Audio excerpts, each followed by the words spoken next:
Un jour de novembre 1997, dans l'Essonne, à Viry-Châtillon, Frédéric Adman et sa compagne, Nathalie Girard, ne donnent plus signe de vie. Un jour d'avril 1999, dans un hameau de l'Aveyron, Nicole Rousseau et Claude Mouly disparaissent à leur tour sans laisser d'adresse. Très rapidement, chez les Girard, on s'interroge sur ces départs. Cette disparition est troublante. Ils sont en but à une institution judiciaire arc-boutée sur un principe. Une personne majeure peut changer de vie et de lieu de résidence quand bon lui semble. La loi protège la liberté des gens. Mais c'est vrai qu'en protégeant la liberté des gens, quelque part, on protège certains crimes. Dans l'Aveyron, Corinne Mouly, la fille de Claude Mouly, se heurte aux mêmes difficultés que Claude Girard. Dans cette histoire, il est vrai que c'est assez terrifiant de se dire que malgré les sonnettes d'alarme qui ont été tirées, il ne va rien se passer pendant des mois. Ils ne se connaissent pas, ils vivent à des centaines de kilomètres l'un de l'autre. Pourtant, ils sont tous deux confrontés à un même inquiétant personnage, Alfredo Stranieri. À Viry-Châtillon, Alfredo Stranieri va acquérir le New Love, la discothèque de Frédéric Adman et de Nathalie Girard. Dans l'Aveyron, il prendra possession de la Bourriate, une auberge tenue par Nicole Rousseau et Claude Mouly. Cet étrange personnage n'éveille pourtant pas les soupçons des enquêteurs. Ce n'est que grâce à l'obstination d'un père et d'une fille pour retrouver leurs proches que toute cette horrible affaire criminelle, l'affaire Stranieri, va éclater au grand jour.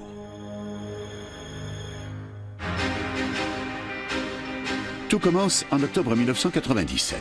Alfredo Stranieri voit une annonce dans un journal de vente aux particuliers. Il remarque un restaurant-discothèque, le New Love, situé au 44 boulevard Alsace-Lorraine à Viry-Châtillon. Stranieri prend rendez-vous avec le propriétaire du New Love, Frédéric Adman, un quinquagénaire qui vit avec une jeune femme de 30 ans, Nathalie Girard. Le couple cherche à vendre pour aller s'installer dans la région bordelaise, là où vivent les parents de la jeune femme. Le 20 octobre 1997, Alfredo Stranieri se porte acquéreur du New Love, sans même en discuter le prix. Frédéric Adman est satisfait. Marché conclu. La discothèque est vendue au prix de 2 800 000 francs, 427 000 €. Aussitôt, Stranieri crée la société SAR, Stranieri Alfredo Restauration. Il est gérant. Ses associés sont sa femme, Anne-Marie Park, leur fille, Kelly, sauf que Stranieri est interdit de gérance pour 10 ans. Le 7 novembre 1997, Stranieri et Frédéric Adman signent devant notaire un bail de gérance et une promesse de vente. 5 jours plus tard, Stranieri achète une carabine Vandolon Rifle, un silencieux et une lunette de visée sous une fausse identité. Curieusement, le lendemain, Frédéric et Nathalie disparaissent. Plus personne ne les reverra. Chez eux à Bordeaux, Claude et André Girard, les parents de Nathalie, ne croient pas à une disparition soudaine de leur fille. Leur problème avec la justice commence ici. Le premier grief, ça a été de mettre nos vies en danger parce qu'on n'a pas voulu nous entendre et ne pas avoir voulu ouvrir d'enquête préliminaire et encore moins une enquête judiciaire diligentée par le parquet. Il lui fallut à cette époque-là que j'arrive en disant « Ma fille a été assassinée, elle est morte. » Et puis, qu'est-ce qu'on m'aurait dit en face? Vous avez des preuves? C'est bien beau de dire qu'un conjoint, une victime, son enfant est mort, mais si vous n'arrivez pas avec la tête de votre enfant sous le bras, on ne vous croit pas. Ils remplissent auprès des autorités compétentes une recherche dans l'intérêt des familles, mais en vain, personne ne s'y intéresse. D'autres constatent les errements de l'institution judiciaire. C'est pas seulement une question de bonne volonté, c'est qu'il n'y avait pas motif. On ne pouvait pas, dans les circonstances telles qu'elles existaient à ce moment-là, faire une enquête judiciaire parce qu'il n'y avait pas de motif qui permettait d'ouvrir une enquête judiciaire. Florence Rolt, l'avocate des parents de Nathalie, s'explique. Dans cette histoire, il est vrai que c'est assez terrifiant de se dire que malgré les sonnettes d'alarme qui ont été tirées, il ne va rien se passer pendant des mois. Claude Girard écrit au procureur de la République d'Évry. Il n'aura jamais de réponse. La raison surprend. C'est pas parce qu'on écrit au procureur de la République que le courrier qu'on envoie arrive sur le bureau du procureur de la République. Pour qu'un courrier arrive sur mon bureau, il fallait qu'il soit adressé à M. Davnas, procureur de la République, ce qui a été le cas lorsque M. Girard a personnalisé son courrier. Sinon, avant, le courrier qu'il adressait au procureur de la République était traité d'une façon anonyme et banale par les services de mon parquet, par le service de police auquel on s'était adressé. La justice est sourde à l'appel des parents de Nathalie. Votre fille est majeure, elle fait ce qu'elle veut. Le sourire de Nathalie donne de l'énergie à son père. Il décide de mener sa propre enquête. Il recueille le témoignage de la voisine de Frédéric Adman. Le soir du 13 novembre, Madame Derdelais, qui était une femme âgée, curieuse, mais qui avait toute sa tête, elle est inquiète. Il y a un nouveau voisin. Quels sont ces gens? Elle sort, sous prétexte d'aller faire prendre l'air à son chien, elle va dans le jardin. Et elle voit quelqu'un dans le jardin de l'auberge. Les jardins sont mitoyens. Et elle interroge. Qu'est-ce que vous faites? Et on lui répond, on creuse une piscine. Et nous sommes le 13 novembre. Et Adman était vivant le 13 novembre au matin. Et ma fille aussi. Ses recherches sont fructueuses. Stranieri se fait passer pour Adman. Les entrepreneurs contactés par Stranieri pour des travaux dans la discothèque le confirment. Claude Girard retourne au commissariat d'Athis-Mons. Il a plus de chance que d'habitude, car une policière l'écoute. Il y a une petite policière d'Athis-Mons, je crois, qui dit dans son PV adressé au parquet, bon, manifestement, Stranieri usurpe l'identité d'Adman. C'est tout, puis ça sera classé sans suite, ça s'arrête là. Un coup d'épée dans l'eau. Claude Girard ne renonce pas. Il continue ses allers-retours entre Bordeaux et Viry-Châtillon. Il reconstitue le puzzle. Stranieri utilise les chéquiers de Nathalie et de Frédéric. Il se sert sur leurs comptes bancaires respectifs. Monsieur Girard a apporté des éléments probants, des chèques notamment, qu'il a détenus et qui, pour lui, n'étaient pas signés par sa fille. Ça aurait mérité d'être vérifié. Ça aurait dû être vérifié. Ne serait-ce que sur l'aspect du faux. Claude Girard écume tous les commissariats de l'Essonne dans l'espoir de trouver le bon interlocuteur. Ses coups de gueule répétés finissent par exaspérer les policiers. Je vais à Montgeron en disant, écoutez, j'ai des éléments pour cette histoire, je voudrais être reçu, je voudrais refuser, monsieur. Et puis on me dit, si vous insistez, on va vous virer. Claude Girard ne parvient pas à convaincre les policiers. Jérôme Glaise, journaliste au Parisien, s'intéresse à cette affaire depuis le début. Claude Girard lui confie ses craintes. Le journaliste recueille un peu plus tard les confidences des enquêteurs. Ils disent ah oui, on le connaît, lui, ça fait des mois et des mois qu'il nous court après, il vient nous voir. Et donc je comprenais clairement qu'il les fatiguait. Il voulait absolument secouer les enquêteurs, secouer les policiers en leur disant mais recherchez-les, vous faites rien, il n'y a pas d'enquête, je vous mets les preuves sous le nez, je vous montre des chèques, c'est pas la signature de ma fille, vous n'en faites rien, vous ne faites aucune investigation. Donc il faisait littéralement le siège de la police et de la gendarmerie à l'époque. En décembre 1998, Simon Cohen passe une annonce dans la centrale des particuliers. Il vend sa Jaguar. Stranieri le contacte sous l'identité de Frédéric Adman. Les deux hommes conviennent d'un rendez-vous dans la boutique de Simon Cohen.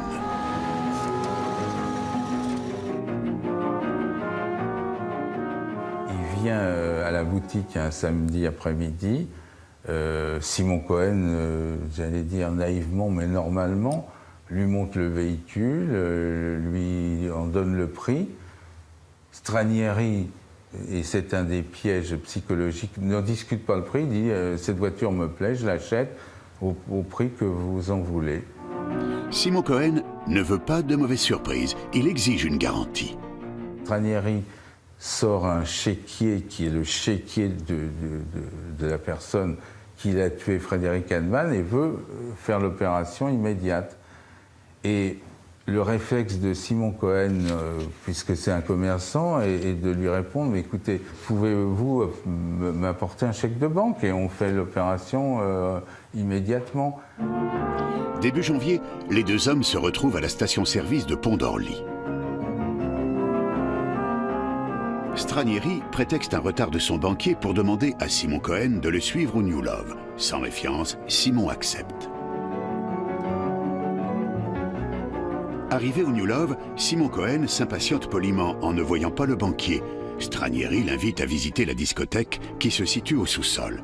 Le piège se referme sur Simon, qui ne se doute pas de ce qui l'attend. Alfredo met un fond de musique, allume une boule à facettes avant d'éteindre l'éclairage principal. Simon Cohen trouve cela grotesque, mais le pire reste à venir. Stranieri se saisit d'une arme. Simon Cohen devient sa cible. Il se retourne, il me sort un fusil, et il commence à tirer sur moi. Une première balle dans la poitrine, une deuxième dans l'abdomen, une troisième dans le bras gauche. J'ai senti des brûlures me transpercer et pour moi, je rentrais dans un cauchemar. Simon Cohen doit s'échapper de cette souricière. Stranieri a pris soin de verrouiller toutes les portes d'accès. Un rayon filtre de l'extérieur. Simon se met à courir dans cette direction. C'est un escalier qui donne vers la cuisine. Dans la cuisine, une porte. Simon l'ouvre. Il descend un autre escalier et se retrouve dans un petit jardin. Devant lui, un muret. Dans une énergie incroyable, il l'escalade. Simon s'écrase comme une masse dans le jardin des Lamour, un couple de retraités. Il les supplie de l'aider. Immédiatement, M. Lamour appelle les secours. Stranieri n'avait pas prévu ça. C'est avec beaucoup de chance que l'affaire Cohen va rater. C'est par le dossier de Simon Cohen qu'on a pu aboutir à toute cette tragique histoire des victimes avant Simon Cohen et des victimes après Simon Cohen. Simon Cohen s'en sort par miracle.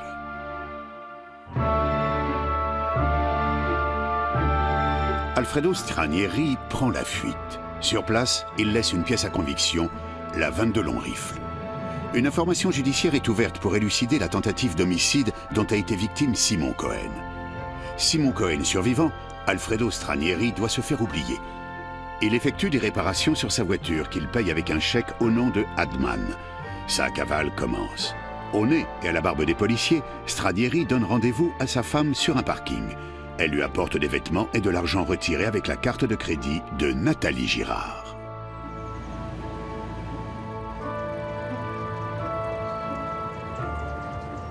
Stranieri est en cavale, l'enquête judiciaire se poursuit au tribunal d'Évry et fidèle à sa tactique de prédateur de personnes un peu crédules, Stranieri va finalement voir une annonce de la vente d'une auberge dans le Midi qui s'appelle La Bourriade. Stranieri traverse toute la France. Il doit se refaire. Pour ça, il a tout prévu. Il profite d'une halte chez son frère Mario pour lui subtiliser ses papiers d'identité. Dans le sud, Alfredo devient Mario. Sa cavale se poursuit. Le tueur de Viry-Châtillon n'a plus d'argent. Il envisage un nouveau coup.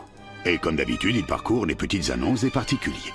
À la rubrique des professionnels, il tombe sur une offre alléchante dans un hameau de l'Aveyron, à Baie-de-Naussac. Une demeure charmante tenue par Nicole Rousseau. L'auberge est vendue 4 millions de francs, 610 000 euros. Mario Alfredo ne discute pas le prix. Début avril, c'est tout naturellement qu'il s'installe dans une dépendance de la Bourriade. Nicole et Claude trouvent leur acheteur sympathique. Surtout, ils ne veulent pas le perdre. L'auberge n'est pas facile à vendre. Et très vite, tout le monde le connaît. Patricia Holderbach, journaliste à Centre Presse, a beaucoup investigué.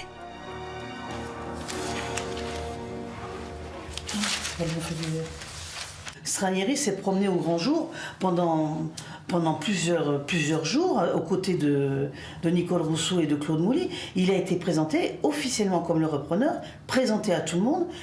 Et personne n'a eu de doute en fin de compte. Stranieri, il n'est pas arrivé brutalement à la Bourriade. Il n'est pas arrivé comme ça du jour au lendemain, des gens partent, un autre est là. Il est rentré dans le paysage pour devenir presque naturel. Puis quand les gérants sont partis, ça a étonné personne qu'il soit là.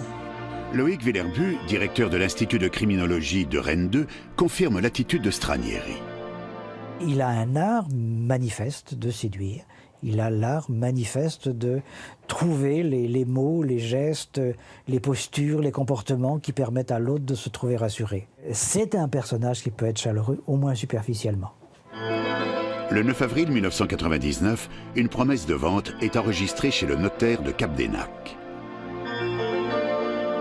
Les premières fois, Stranieri s'est présenté à l'étude du notaire capdenacois en compagnie de Nicole Rousseau et Claude Mouly. Après, il est allé tout seul, ce qui a aussi éveillé les soupçons, parce que les actes n'étaient pas signés, en fait.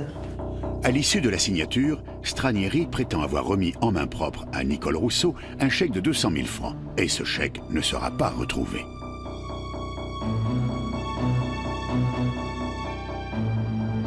Quatre jours après, Nicole a une conversation téléphonique avec sa sœur. Elle lui confie que Stranieri veut la payer en bons du trésor anonyme. Sa sœur lui conseille la prudence. Nicole promet d'appeler sa banque. À partir de ce jour, Nicole et Claude ne donnent plus de nouvelles à personne. Ce n'est pas dans leurs habitudes. Le soir même, Stranieri demande à sa femme de louer une camionnette pour lui descendre quelques affaires restées au New Love. Elle fait le déplacement accompagnée d'un ami. Sa famille était venue à la Bourriate, avait résidé quelques jours, un week-end à la Bourriate, mais elle n'habitait pas là en permanence. Elle envisageait, tout était préparé pour que sa famille puisse venir résider avec lui dans l'auberge. Les proches s'inquiètent rapidement du silence de Nicole et Claude. Stranieri, lui, joue le scénario du train sur le quai d'une gare. Comme à Viry-Châtillon, quelqu'un n'y croit absolument pas. C'est Corinne Mouly, la fille de Claude. Elle décide de descendre dans l'Aveyron. Tout le long de la route, elle pressent qu'il est arrivé quelque chose à son père.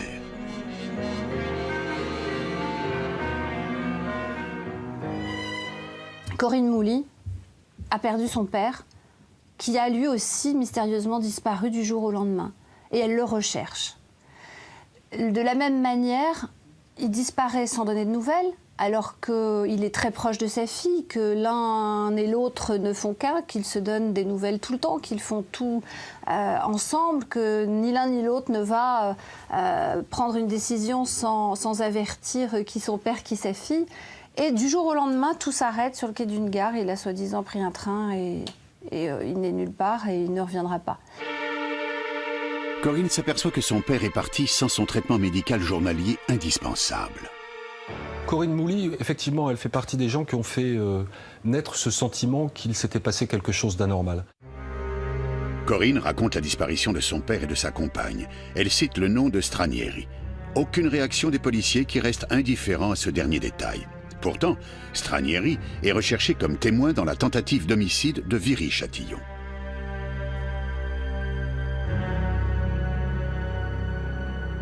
Corinne est invitée à remplir un formulaire de recherche dans l'intérêt des familles. Désespérée, elle appelle 20 fois, 30 fois son père. Pas de réponse. Ça ne lui ressemble pas. Rongée d'angoisse, elle reprend la direction de Bèze de Naussac. Là, elle s'installe dans la maison de son père, juste en face de l'auberge. Toute la journée, elle traque Stranieri, au risque de mettre sa propre vie en danger.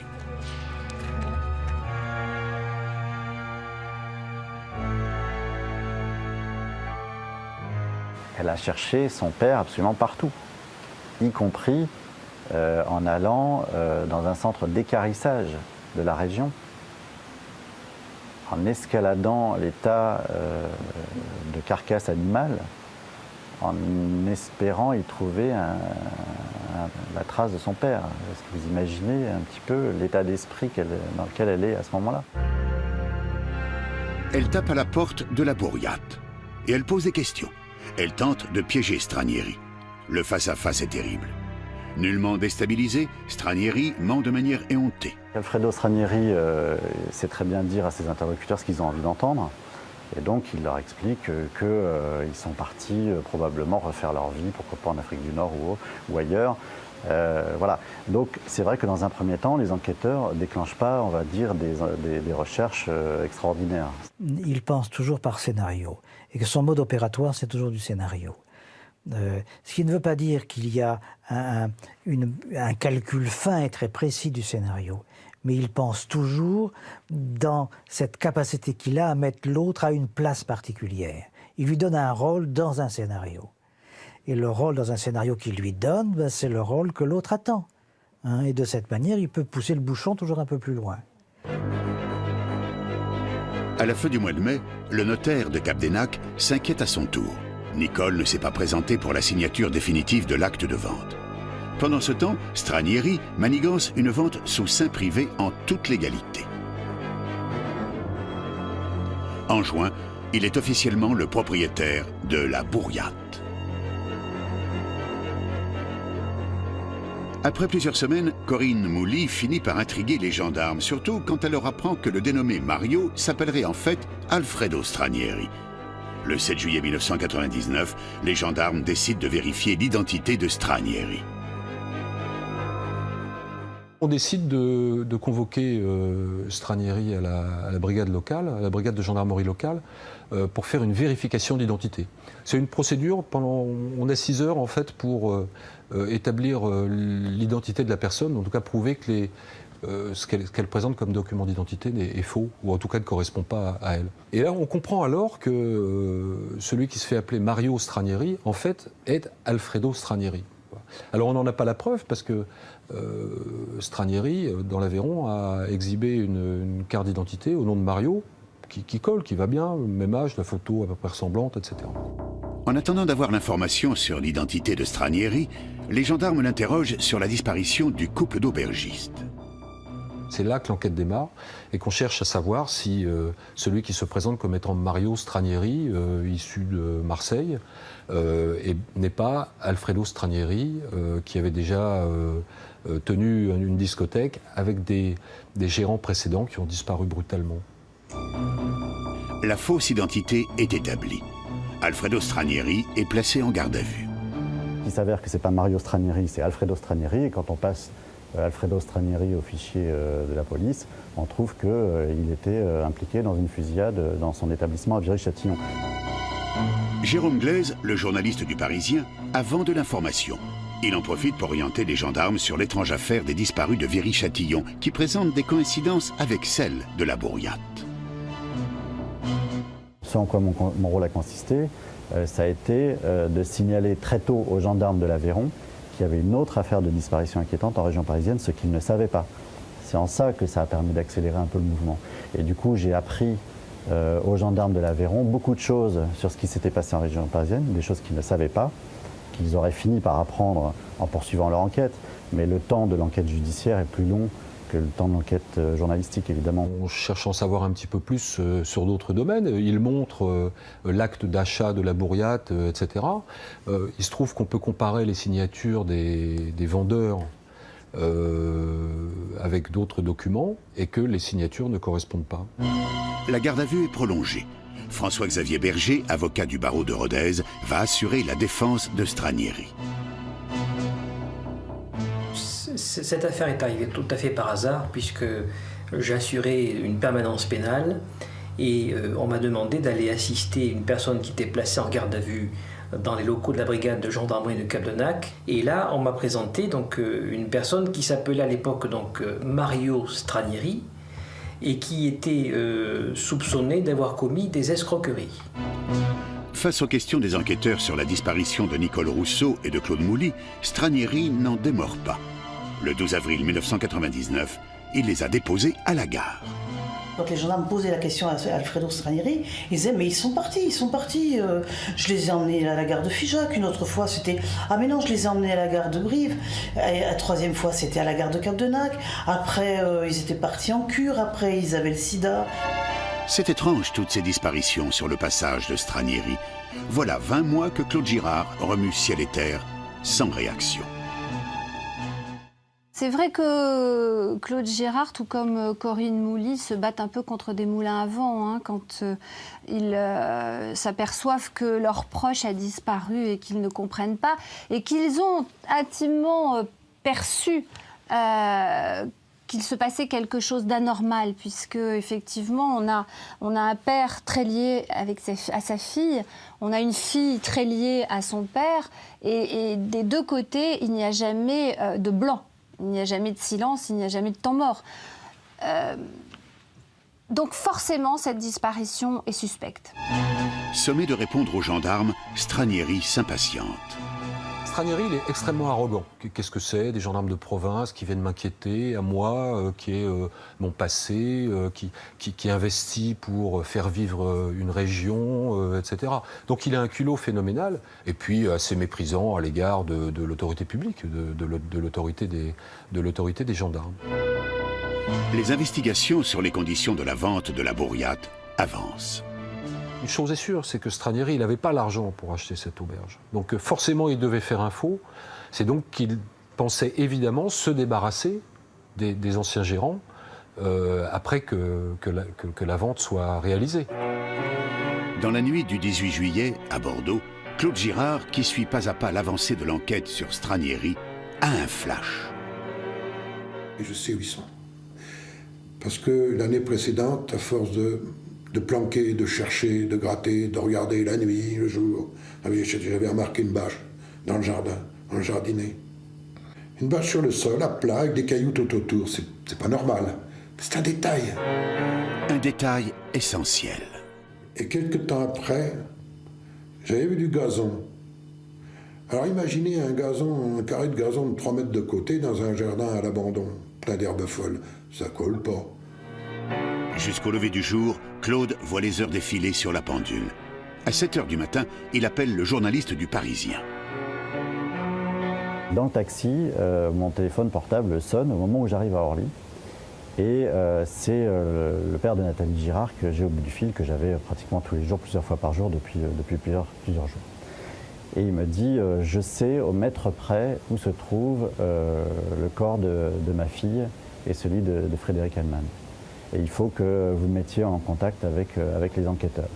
Devant le désarroi de Claude Girard, le journaliste cède. Je leur dis, je sais où ils sont enterrés. J'ai dit, vous mettez le dos au portail, vous avez la porte du garage en face, et à gauche, vous avez une porte qui donne dans le jardinet. Je dis, ils sont à 1 mètre, là, à droite de la porte. Elle me dit, oui, mais on ne peut pas rentrer, c'est une propriété privée. Alors là, évidemment, je ne me souviens plus, mais ça fait longtemps qu'ils ont oublié, ils en entendent d'autres, mais je les ai traités de tous les noms. Le père de Nathalie est à bout. Il n'en peut plus.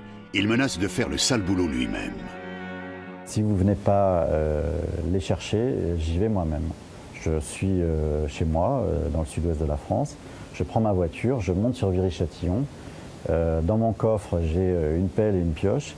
Et j'irai moi-même déterrer le corps de ma fille et de son ami. Après la menace du père de Nathalie, la communication remonte très vite jusqu'au procureur d'Évry.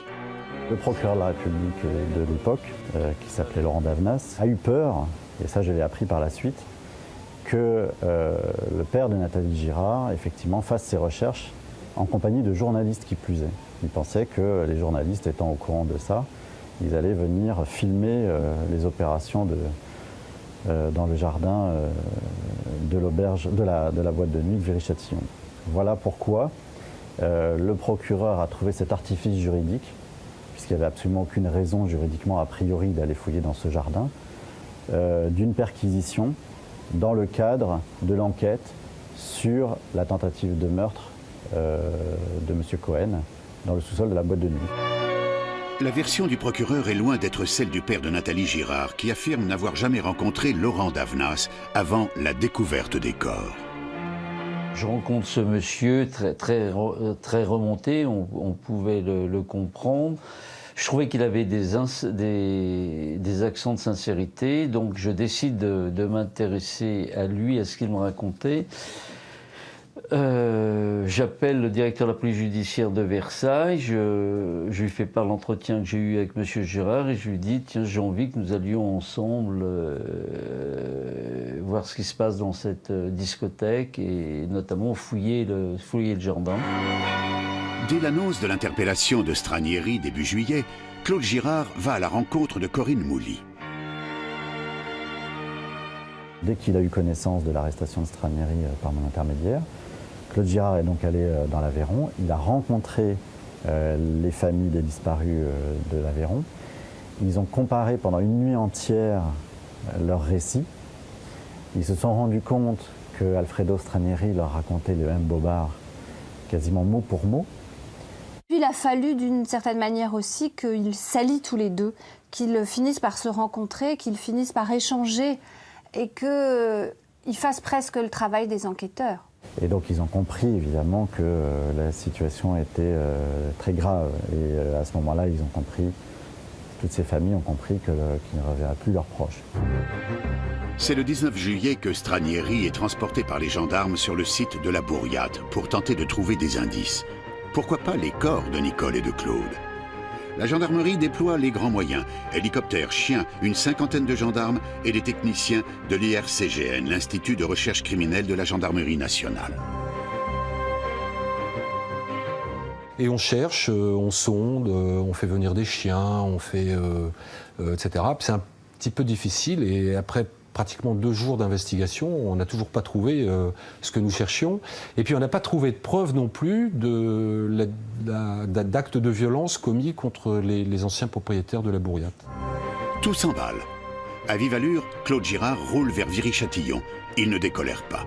Les enquêteurs de la brigade de recherche d'Evry l'ont pris encore une fois pour un fou. Et pourtant... Les gendarmes viennent d'annoncer la nouvelle à ce père. Claude Girard vient peut-être de découvrir ce qu'il recherchait depuis presque 2 ans, une trace de sa fille et de son ami, disparue depuis fin 97. Claude Girard arrive en fin de matinée à la discothèque. En voyant le quartier sécurisé, envahi de véhicules de la gendarmerie, il comprend. Après l'attente insoutenable, voilà l'innommable. Quand je suis arrivé à Viry-Châtillon, quand même, il m'avait pris au sérieux. Et là, dans le jardinet, on avait creusé. Et ce que j'ai vu ce jour-là, jamais je l'oublierai. Les côtes décharnées de la poitrine d'Hanneman et le crâne de ma fille, à moitié dégarni. Et c'est cette image du petit trou dans la tête de ce crâne dénudé.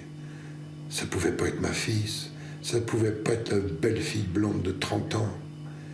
Un cadavre qui est resté 20 mois dans la terre. Un bras en l'air qui n'a plus de main. Et cette odeur. Les cadavres de Nathalie et Frédéric sont dirigés vers l'Institut médico-légal pour des autopsies. Il était à la recherche de sa fille, il avait constaté que la terre a été fouillée. Pendant ce temps, le procureur de la République tient une conférence de presse. En voyant cela, la colère de Claude Girard redouble. Hors caméra et micro, il explose. Il s'en prend violemment à Laurent Davenas, ce magistrat qui n'a pas daigné répondre à son courrier ni le recevoir. Le procureur se justifie. Ça a été traité au début, ce drame, d'une façon tout à fait routinière. Cette série de dysfonctionnements, elles ont eu comme conséquence la tentative d'assassinat sur la personne de M. Cohen, qui est extrêmement grave. Et encore plus grave, les 2 assassinats de l'Aveyron. Parce que si on avait serré Stranieri dans l'année 98, c'est pas dans les premiers mois, dans les 15 jours, c'est toute l'année 98. Et on pouvait le faire. C'est M. Girard qui, à partir des informations qu'il recevait, des idées que cela faisait germer en lui, a trouvé en fait, le cadavre de sa fille et le cadavre du compagnon de sa fille. Le procureur, quant à lui, campe sur ses positions. Il aurait toqué à ma porte, je l'aurais reçu. Je suis comme ça, je l'aurais reçu, donc on aurait gagné du temps. Dans l'Aveyron, après 2 jours de recherche vaine, la découverte macabre de l'Essonne va tout changer.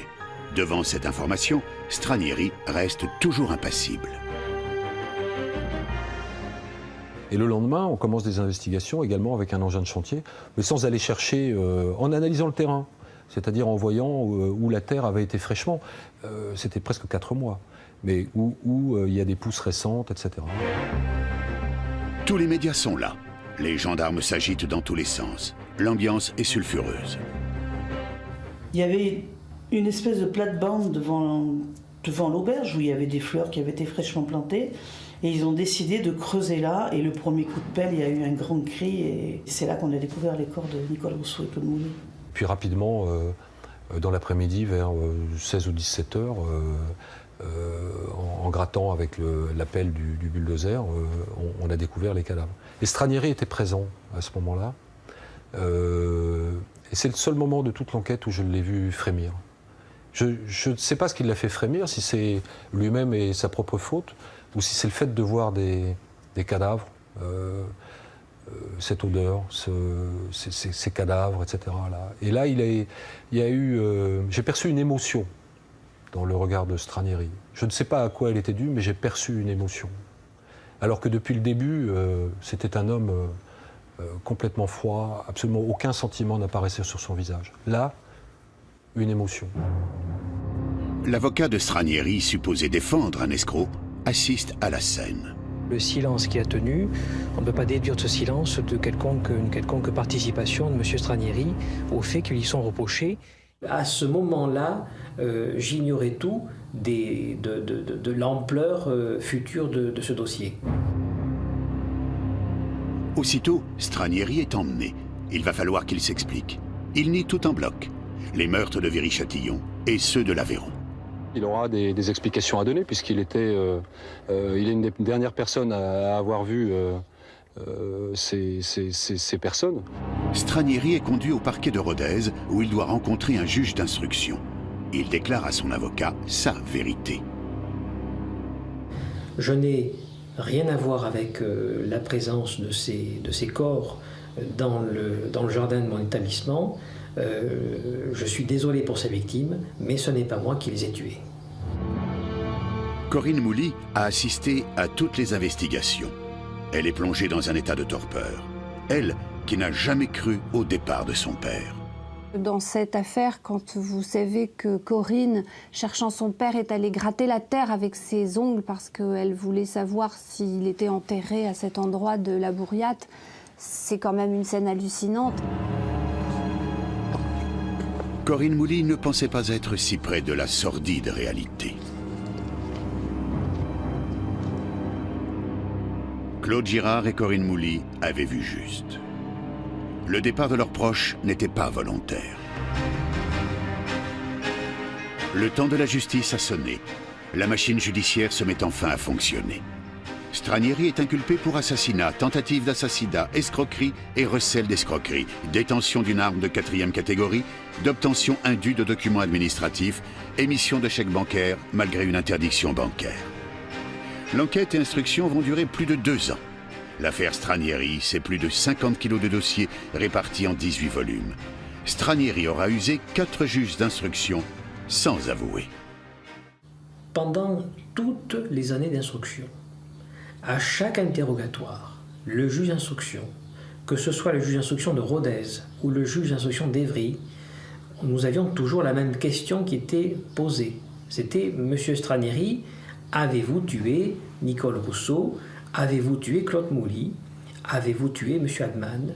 Avez-vous tué Nathalie Girard ?» Et la réponse était systématiquement « Non, je ne les ai pas tués. » Quand on l'interroge sur la tentative d'homicide de Simon Cohen, il répond que c'était de la légitime défense. Qu'il n'a pas pu nier, c'est que à la fois le 22 long rifle était son arme, qu'on ne lui avait jamais volé, que les balles étaient bien les mêmes que celles avec lesquelles il avait tenté d'assassiner Simon Cohen, et surtout que ce qui est extrêmement révélateur de ses agissements crapuleux, c'est que dès qu'il avait signé chez le notaire la promesse d'achat du New Love, il s'était rendu avec un faux nom chez un armurier pour acquérir ce fameux 22 long rifle. Donc, il y avait la preuve de sa préméditation. Si Nathalie et Frédéric ont été abattus avec le 22 long rifle, en revanche, les circonstances du double crime de l'Aveyron restent inconnues. Comment ont-ils été tués? Par des coups portés à la tête, par un objet contondant, comme on dit, c'est-à-dire un objet lourd qui fracasse. On n'a jamais pu établir réellement le scénario des meurtres. Ce qui arrange bien les défenseurs de Stranieri. Nous ne savons pas où elles sont mortes. Nous ne savons pas comment elles sont mortes. Et nous ne savons pas avec quelle arme elles ont été tuées. L'arme des crimes de la Bourriate n'a été ni identifiée ni retrouvée. Mais il n'empêche que les dysfonctionnements judiciaires accumulés posent un vrai problème. Les enquêteurs auraient dû voir une connexion entre les 3 affaires. Alors on peut effectivement se poser la question, pourquoi finalement on n'a pas pu l'arrêter plus tôt après la tentative d'assassinat sur Simon Cohen, ce qui aurait peut-être évité, c'est terrible à dire, mais peut-être l'assassinat de M. Mouly et de Mme Rousseau avec l'auberge dans le Midi de la Bourriade. Oui, on peut se demander pourquoi on n'a pas réussi à faire le lien entre ces 2 affaires. Alors, c'est vrai que c'est dommage quand on apprend que derrière, il s'est passé quelque chose. Stranieri a-t-il commis ces crimes tout seul? Toute la famille de Stranieri a mené la grande vie. 10 ans après les faits, la question demeure. Il avait pris l'habitude quand même d'un certain train de vie. Il fallait qu'il entretienne sa femme, il fallait qu'il entretienne sa maîtresse. Il voulait pouvoir partir en vacances. Donc tout ça, il fallait bien qu'il trouve de l'argent pour ça. Ce que l'on sait, c'est que il ne peut pas se percevoir autrement que comme indépendant, patron et capable de rapporter de l'argent. Ce qui veut quand même dire que dans le milieu, dans son environnement proche, l'argent est une valeur sûre, par le faire-valoir que ça peut lui apporter. Anne-Marie Park, la femme de Stranieri, est directement concernée, puisqu'elle a fait des chèques et emprunté le nom de Nathalie Girard. Elle a utilisé la carte d'identité et le carnet de chèques de ma fille. Elle va poser sa photo sur la carte d'identité de ma fille, et elle a le carnet de chèques de ma fille. La femme de Stranieri va de plus en plus loin. Quand Stranieri lui fait un chèque tiré sur le compte d'Annemann, elle s'inquiète pas. Quand dans l'Aveyron, Stranieri lui donne des bijoux de Madame Rousseau, s'inquiète pas. Elle les porte au bijoutier pour les faire fondre, pour se faire des bails, parce qu'elle aime l'argent, Madame Stranieri. Anne-Marie Park s'arrange de la réalité des faits.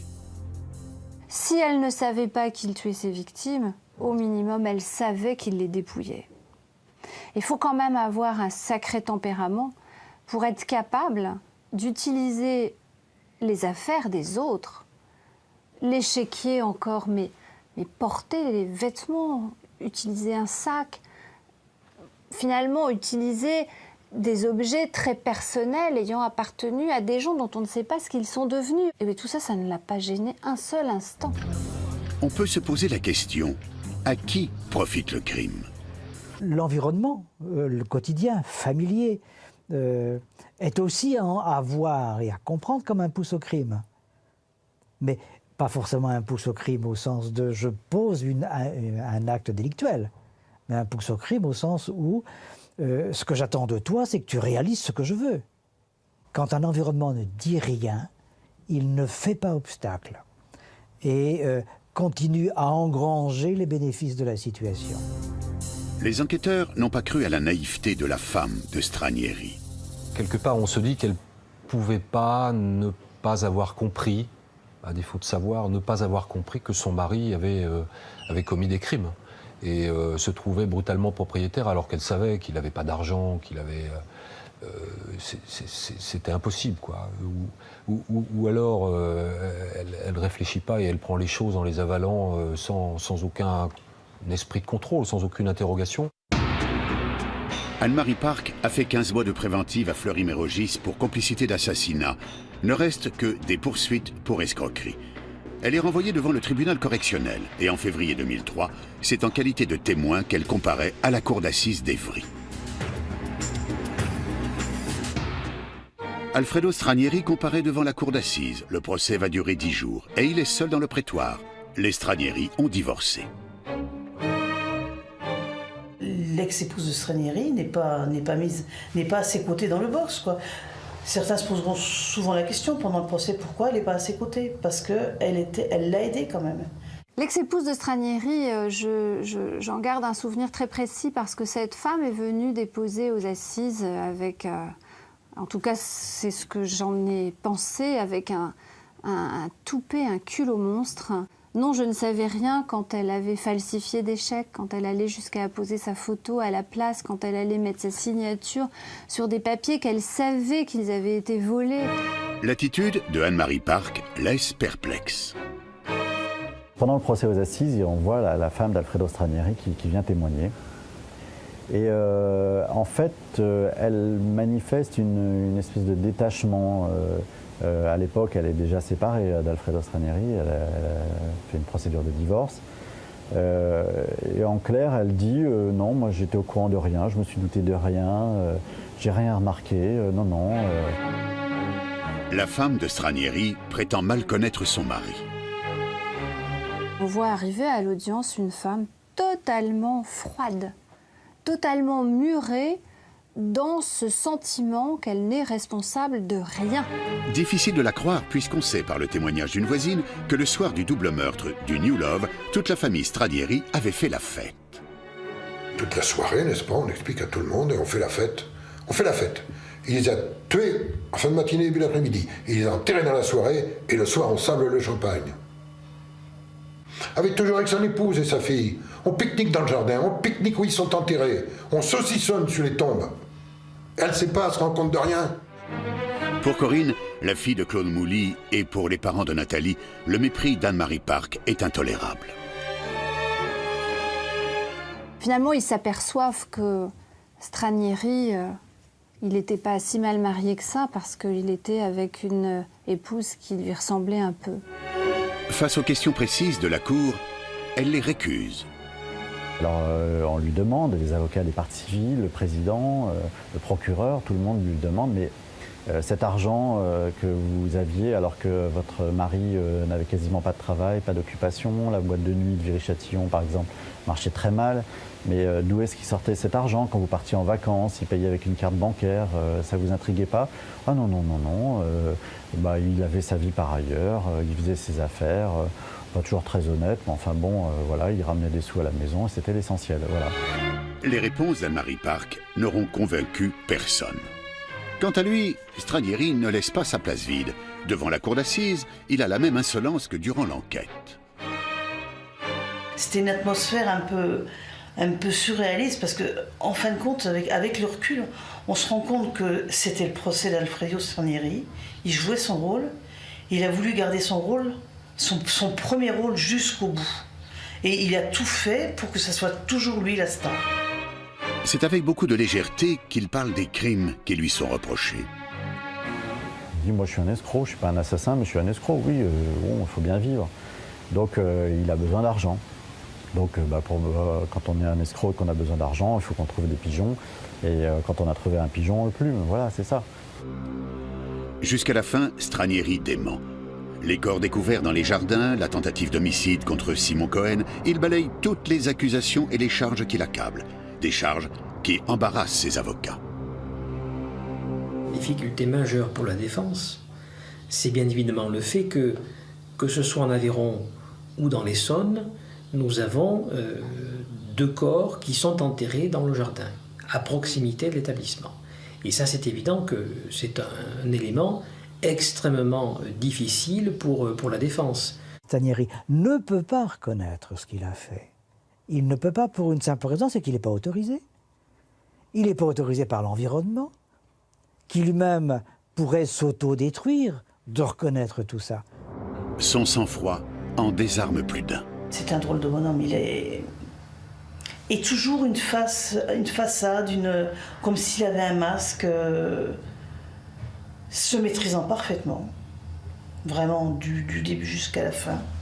Et jouant son rôle et bien sûr niant. Alors que l'évidence, par moments, il y avait des questions toutes bêtes qui étaient...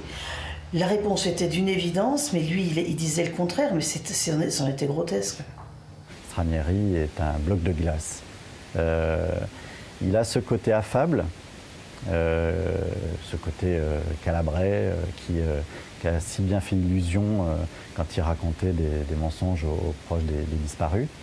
Et il a ce côté insensible qui vous glace en fait. Le masque tombe. Alfredo Stranieri verse des larmes. Le témoignage de sa fille le déstabilise. Il y a eu un moment où il a montré un peu d'humanité, c'est quand sa fille Kelly est venue témoigner. Elle n'a témoigné que lors du premier procès, parce qu'elle est décédée d'un accident de voiture entre les 2 procès, quelques jours avant le 2e procès. Et on sentait qu'il l'aimait, qu'il voulait aussi la protéger. Et là, on a senti, si vous voulez, un regard chargé d'amour vers sa fille. Mais c'est peut-être la seule personne qui les regardait avec amour pendant tout ce procès. Alors que sa maîtresse, ses sœurs, son ex-femme, il y a beaucoup de gens qui sont venus témoigner, mais le seul moment où il a montré une once d'humanité ou d'amour, c'est quand sa fille a parlé. Aux yeux de sa fille, il ne peut perdre la face. Il ne peut pas échouer, il doit gagner. Il doit gagner, et cela sur le mode de ce qu'il a fait antérieurement. C'est-à-dire qu'au fond, les personnes comptent peu, sauf si elles sont de son environnement proche. Après 10 jours de procès, le jury délibère. Les victimes attendent une peine sévère. Ça fait 5 ans, ma fille est morte. Moi, je l'ai cherchée pendant 20 mois. fait 5 ans de malheur. S'il fait appel, ça sera dans 1 an. Ça fera 7 ans. J'aurai 70 ans. Et je veux sa peau. Pour le mal qu'il m'a fait, pour le mal qu'il a fait aux familles, pour les gens qui n'ont rien demandé à personne. Il arrive devant eux, il leur prend par envie de convoitise, par appât du gain, leurs biens, leur vie. Non, il n'a pas le droit. Je ne gâcherai pas ma vie pour ces ordures. Alfredo Stranieri a nié en bloc contre toute évidence, d'où un verdict sans complaisance. Perpétuité assortie d'une période de sûreté de 22 ans. Stranieri fait appel. Le deuxième procès s'ouvre en mars 2004 et la peine est confirmée.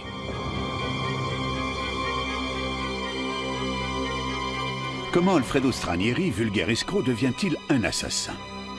Si on y regarde comme ça, de loin, c'est un petit escroc, c'est un pauvre type finalement, Stranieri. Il est rien, il n'est pas grand-chose, il ne sait pas faire grand-chose. Comment est-ce que ce petit escroc de bas étage va finir par se révéler être un tueur ? Et un tueur en série. Il faut d'abord qu'on mette l'accent sur le plaisir qu'il éprouve à chasser, c'est-à-dire à chasser la bonne affaire. On ne naît pas comme ça, on le devient par expérience. Est-ce que l'on doit penser qu'il est tout prémédité? Non, parce que c'est un joueur. Comme tout joueur, il ne peut pas arrêter. Le plaisir de la chasse est permanent.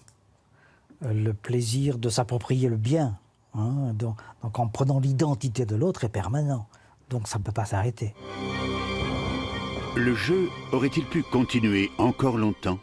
Pas vu, pas pris. Je pense même que c'est une des expressions qu'on peut retrouver dans les propos qu'on a tenus sur lui, ou qu'il a tenus sur lui-même. Pas vu, pas pris. Un crime commis une fois dans une certaine circonstance, organisé par lui à Viry-Châtillon. Un autre commis dans l'Aveyron, encore une fois organisé par lui, et ça marche.